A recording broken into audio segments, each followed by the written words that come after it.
And there's a story behind that. When we got married, they kept asking me when we were going to have grandkids for them. And I kept responding, not until I had a boat. Because I knew that if we had a kid, I'd have a boat. So they actually loaned me a boat. And then we had United to enjoy it for a couple of years, and then she started. We were going to have a child. Well, I wanted children, but I didn't know when. So she wore me down. And we had this beautiful girl. And the first time that I laid eyes on her, I was like, mesmerized. Had no idea what God did us, but it made my life change.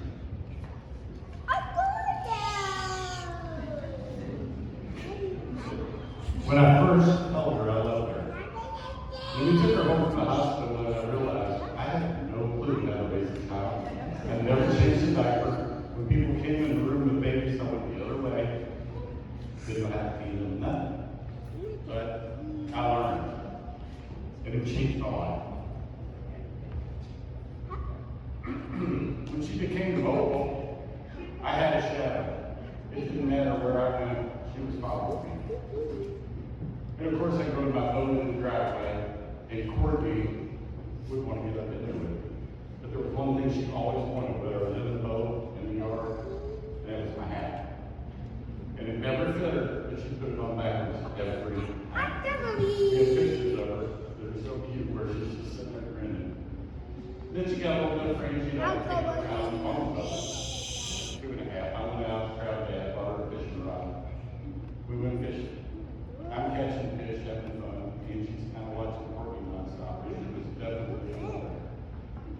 And I put a few bluegill in the live well. Any of you that's been around bluegill, you know they got fins, and you try to grab them, they fin you. Courtney goes back, opens the live well, reaches in, and grabs the fish out, and never makes a response. Lays it on the deck and starts poking it in the eye. And she does this, cracked up watching. And she did that. That was her regular event. We had to explain to her it was kind of cruel style. So my next big step with her, I learned to play Barbies. And this guy, I never knew how to play Barbies. Step one, take all the clothes off. Every Barbie. And she was a very loved child. She had lots of aunts and uncles, and they would spoil her, and then we did too. So she might get 10 Barbies at a birthday, 10 at Christmas. So we had lots of Barbies. And she'd take all her clothes off. That's what she did. And she was an Alex Preston.